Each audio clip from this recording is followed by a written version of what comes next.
Hello there and welcome to another episode of Mark My Words. Long-standing football debates and talking points are the name of the game here, as three of our top global correspondents have to convince me that their argument is best to win the day.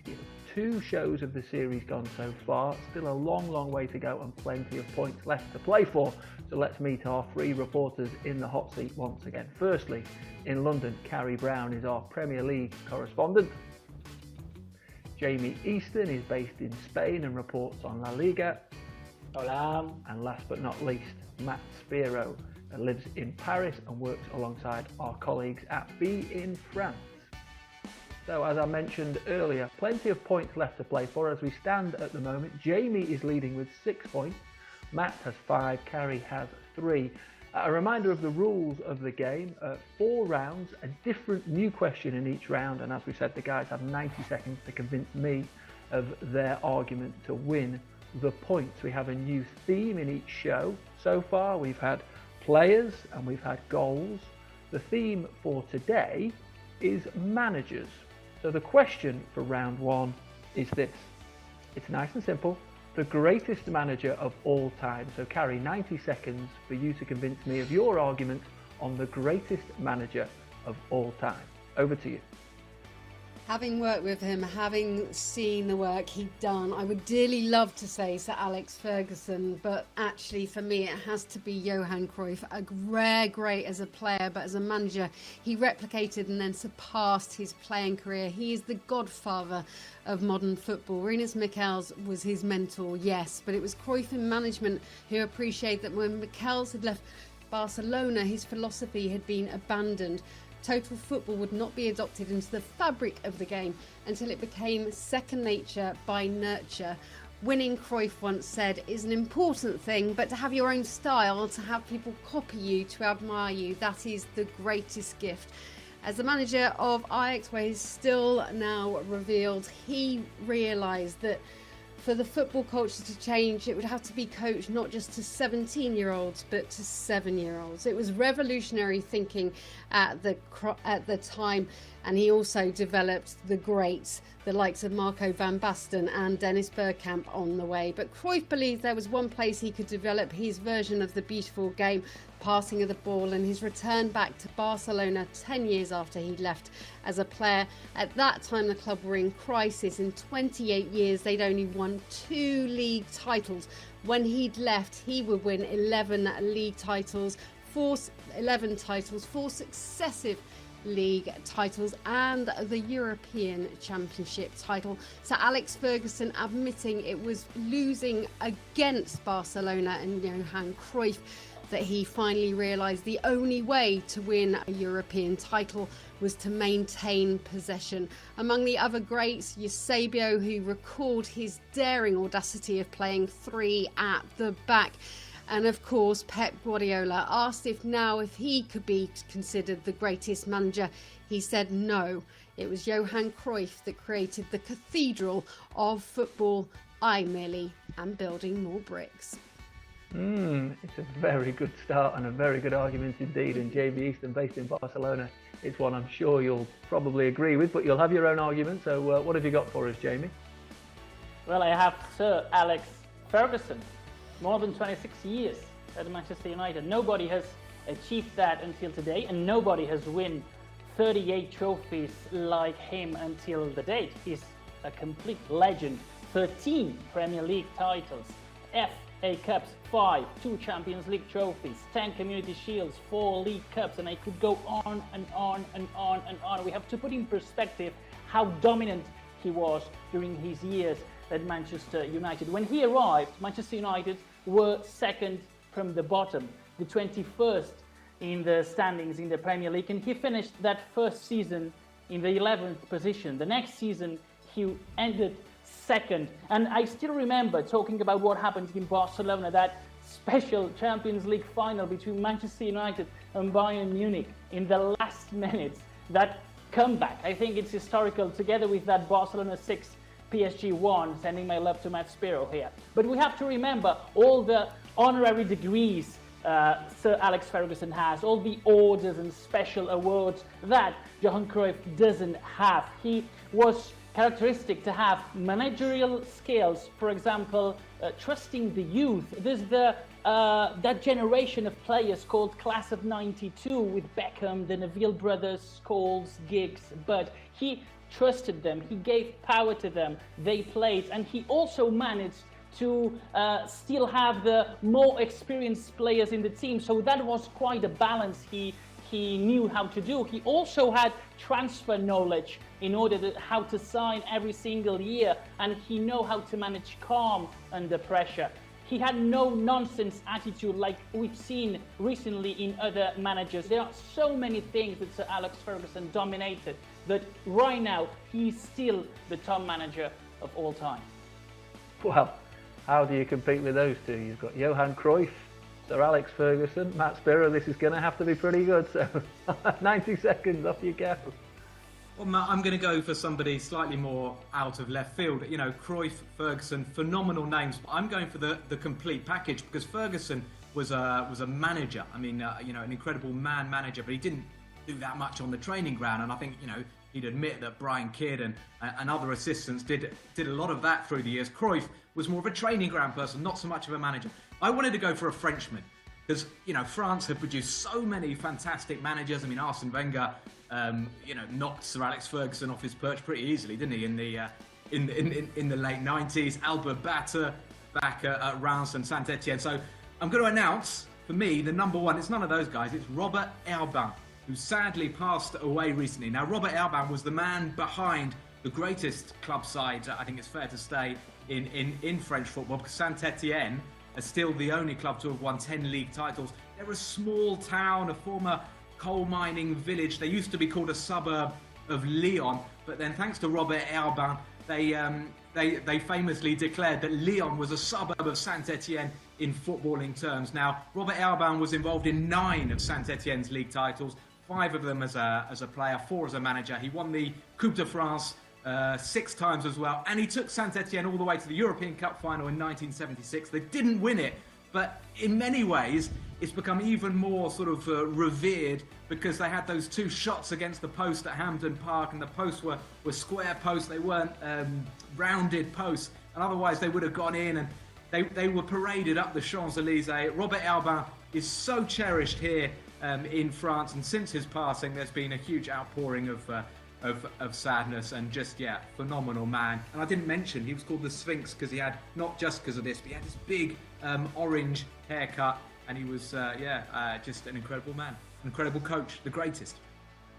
Well, I mean, an incredible story and something I didn't know too much about, so that's fascinating, and it's another difficult round to judge, I have to say that. But I'm going to go on this occasion with Carrie Brown and Johan Cruyff, and the reason I say that is the point you made, Carrie, I think, about Sir Alex Ferguson realising when they played that Barcelona team, I think they were beaten 4-0 back in 1994 in the European Cup, that they had to change something, and then of course we know the success that led on from there. So the points in this first round go to Johan Cruyff and Carrie Brown.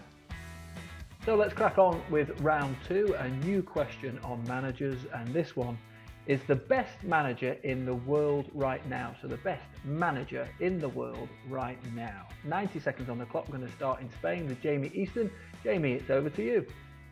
That's an easy one for me. If we just decided Johan Cruyff has been the greatest manager ever, obviously Pep Guardiola is the greatest manager right now. I still remember when he arrived at the Camp Nou. It was just after Frank Rijkaard's Barcelona had ended the table in Spain, 18 points behind Real Madrid. They were absolutely humiliated, and it was a tough decision made by Joan Laporta, president by the time. Pep Guardiola arrived. He hadn't managed in the first level of football. He had only managed the B team at Barcelona, and when he arrived, he decided that the 3 stars by then, Ronaldinho, Deco and Eto'o, should leave because he wanted Leo Messi to be the new star of that team. And he also said, I want Sergio Busquets and Pedro in the first team. They were playing in the third category in Spanish football. What a visionary. And then we only have to remember what he achieved in Spain. Complete domination of the game with that huge rivalry between Pep Guardiola and Jose Mourinho. He poor when he arrived. He had to suffer a 5-0 at the Camp Nou defeat. He won 2 Champions League and all the Spanish leagues. He went then to Germany and he was complete domination in Germany too, winning the leagues in Germany, and then he moved to the Premier League, probably the 3 most difficult leagues in the world. And he also achieved domination in England, and how difficult that is. 2 consecutive Premier Leagues for Manchester City. So it's 29 trophies in total, and he's only 49 years old. Nobody doubts right now that Pep Guardiola will become the most successful manager ever, and nobody doubts that his mentor was Johan Cruyff, and he has surpassed his mentor already. And so Pep Guardiola is unique.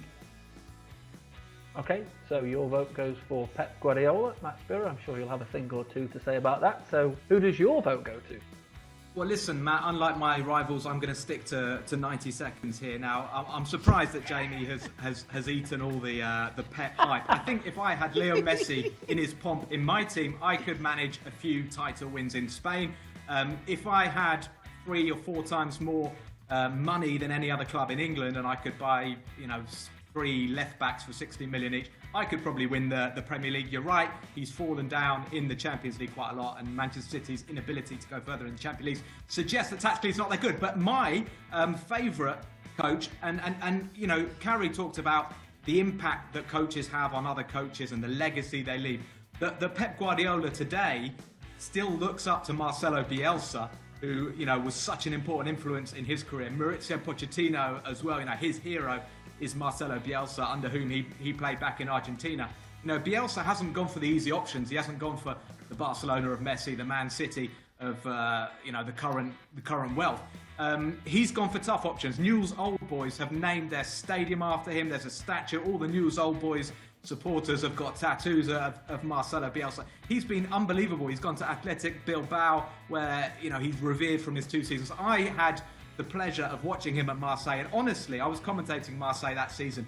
I've never seen a manager transform a group of players like Marcelo Bielsa did at Marseille that season. He got them competing for the title against Paris Saint-Germain with a group of players that looked like no-hopers before he arrived. He got them running, playing, pressing coherently, and now at Leeds United, another big club but in a difficult situation. He's got the fans, he's got the players, everyone behind him. He's a phenomenon.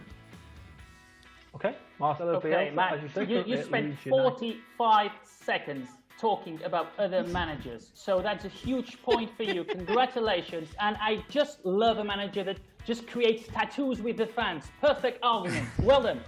It's not just it's the best manager, not the most successful, because you've got to take order. Carrie, it's your turn to speak. It's like having 2 Well, Matt Spiro was a Leeds fan. I would have gone for there. Marcelo Bielsa. I did a documentary on his influence on Pochettino, but it's just the mood tempers, the way he abandons teams, the way it all falls apart. I couldn't, even as his absolute biggest signed up fan. Instead, I have to go for the reigning European champion, the true rock star right now with his heavy metal football. It is, of course, Jurgen Klopp. Let's not forget the Premier League is the most competitive league in the whole of Europe, maybe the whole of world football. 25 point league. I know we've been away from football a bit. It's astounding. 29 matches, 27 wins, 1 draw and 1 defeat. Now, Jurgen Klopp will be honest. He knows his charisma has got him a long way. He knows that winning smile is bought. He's admitted he got the teeth, he got the veneers. What he didn't buy, though, are his titles. And it's remarkable. In the 4.5 years at the club, 33 players bought, £401 million spent, but £327 million made on the transfer market because he's improved every single player he's touched. That means he's had a net spend of £74 million. It wouldn't even have bought Virgil van Dijk, a player that people thought he was spending far too much for. It was an absolute scandal. He was the one cog in the wheel that made this the perfect combination. How much did that certain Mr. Pep Guardiola spend over that time? 400 million, actually over 400 million net spend. And by the way, has he won the Champions League yet with that team in Manchester City? Will he say his time at Manchester City is successful until he wins that? No, Jamie, he said himself he won't. Here's how I see it. The question was the best manager in the world right now. Marcelo Bielsa is a wonderful tactician, a hero, as you said, Matt Spiro, to many people. He is not necessarily, for the second season, going to get promotion with Leeds United. He failed in his first year with Leeds United to get promotion. So I have to rule you out on those grounds because I said right now. So we were between Carrie and Jamie. And again, I am going to give the points to Carrie because they are the reigning European and world champions, so far ahead in the Premier League. So at this very moment, it's hard to disagree with Carrie and saying that Jurgen Klopp is the greatest manager in the world right now. So it's another point to Carrie Brown. Right, on we go with round 3 and a new question. This time Matt Spiro is going to start us off. So the question for this round is which current player, in their opinion, will go on to be the best manager? So which player currently playing now will go on to be the best manager in the future? A very strict this time, 90 seconds on the clock for Matt Spiro and the rest of you. But Matt, take us away. Look, I'm feeling a little bit under pressure because my first 2 rounds haven't gone that well and my answers have been dismissed. And I am going for another slightly surprising choice, but I think I've got the right one here. I'm going for a young man, an astonishingly intelligent, charismatic, ambitious young man. He's called Kylian Mbappe. He's only 21 years of age. The reason I'm saying this, yes, it's still early days to know if he's going to be a manager, but this guy, he does absolutely everything that he wants to do. He achieves everything that he wants to achieve. Now, when he was 6, reportedly, this is according to his uncle, he laid out his whole career plan. He said, I'm going to go to Clairefontaine, I'm going to win the league in France, then I'm going to win the Champions League, then I'm going to win the Ballon d'Or, then I'm going to win the World Cup. And he's doing it. And you know what? When he was 17, he got his baccalaureate and he got it in management. And he was asked about that. And he said, listen, I'm going to be a manager when my playing career is over. I've already learnt from my dad. His dad, Wilfred, was one of the best, he's stopped coaching now, but one of the best sort of amateur level coaches. He's brought through some phenomenal players like Kylian, like Saliba, like Jonathan Ikone. He's done fantastic work. And his uncle, also a coach. So Kylian said, listen, I need to get my qualifications. I want to go into management later in my career. And given what this guy has done in his playing career so far, he's just following through with everything that he says he's going to do. I've had the pleasure of meeting him. He's such a bright young footballer, and I can see it. I can see him winning the Ballon d'Or probably several times, and then going on and managing Real Madrid, PSG, etc. There you go, Kylian Mbappe. Okay, wow. That isn't necessarily a name I expected you to say. Probably a long way to go in his playing career just yet, but Kylian Mbappe for Matt Spiro is going to be the big manager of the future. So let's go over to Carrie in London now. And Carrie, what name have you got for us?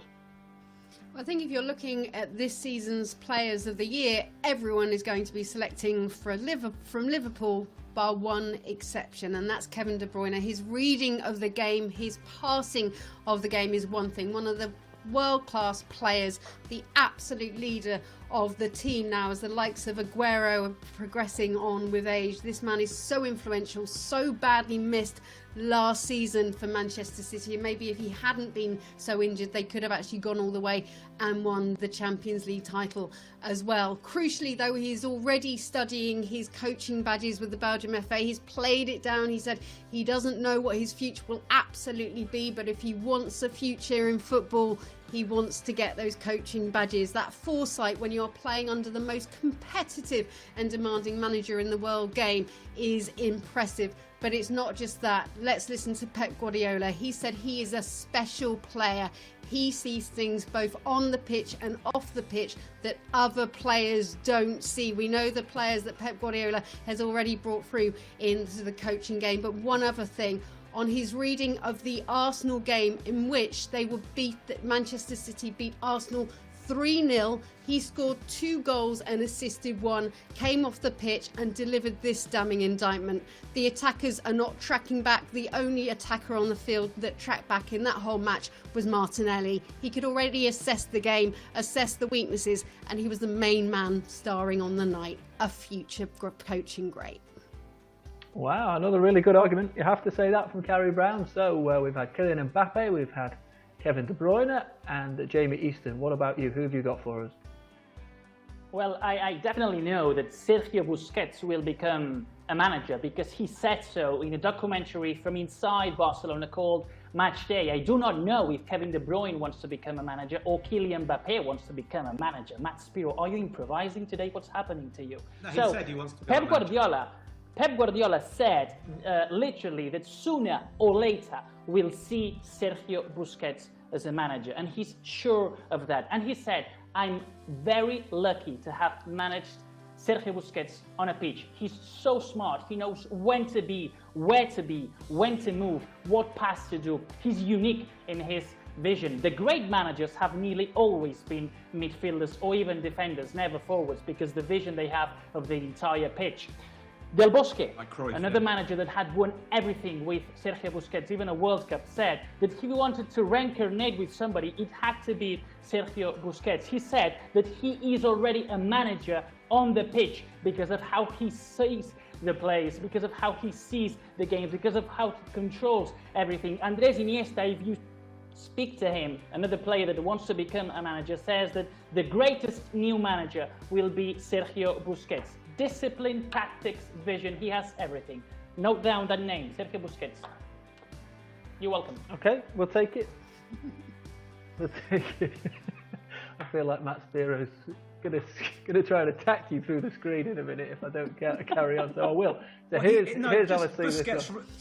Busquets reminds me of Thiago Motta, and we all thought he'd be, and he might go on to be a great coach, but he's been awful so far. So I don't want to tarnish your argument, Jamie. No, don't do. Yes, after what we have heard today from you, don't do, please. Here's how I see it.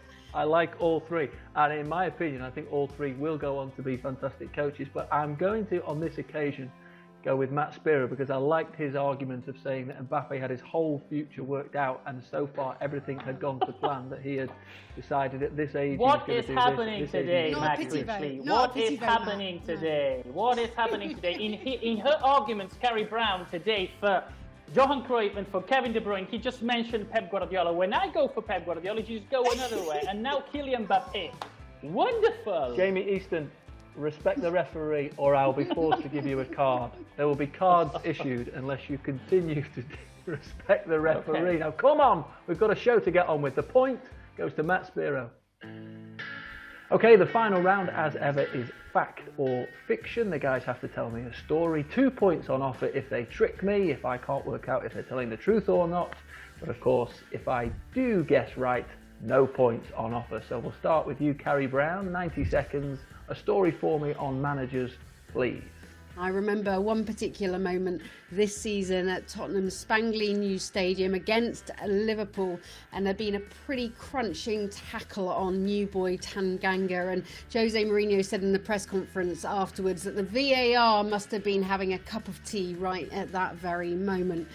Well, in the tunnel afterwards, he walked past the reporters and spare thought and pity of the thought for the one reporter that in a moment of relaxed nature, as Jose Mourinho walked past and asked his press officer what's the name of that VAR, jokingly said, "Security for VAR? Does he get security?" naming the VAR, to which the floor manager chuckled. That said reporter looked up to have a camera in his face because, of course, unlike Pochettino, Jose Mourinho has given the documentary makers access all areas. Now that poor reporter looked to the said producer and went, "That won't go in, will they?" And they were like, "Sometimes comedy timing is just of the moment."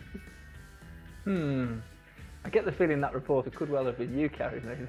That's why I'm thinking this one may have been a fact. Am I right?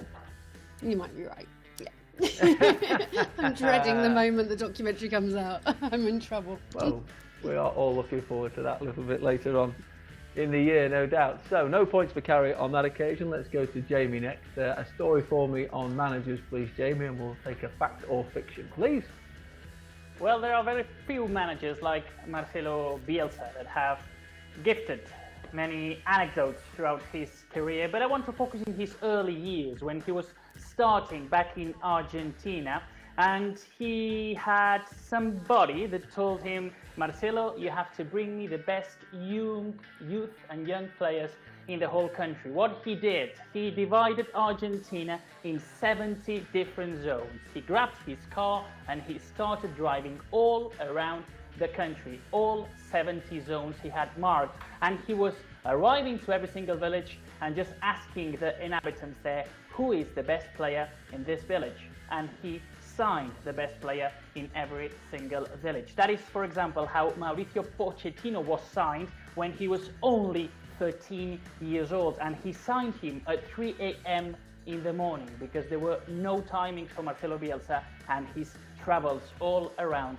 Argentina. That is how Marcelo Bielsa is. In fact, he ordered to put a video player in his van, and when he was going to training sessions, his assistant was playing those videos, so he had to just take a look at all those videotapes of every single training session from training towards home again.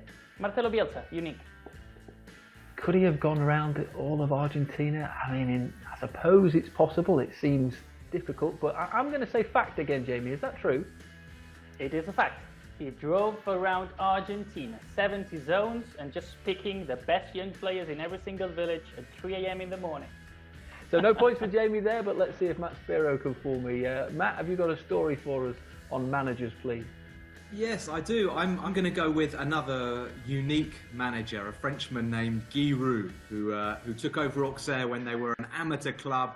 He was Auxerre's manager for 43 seasons, took them into the European Cup, took them to the French League and Cup double in 1996. He had some incredible methods. Among his methods, he was incredibly strict with his players, and he wanted to know exactly what they were doing 24/7. So he had a variety of methods of sort of keeping an eye, keeping check on his players outside of training and outside of the matches.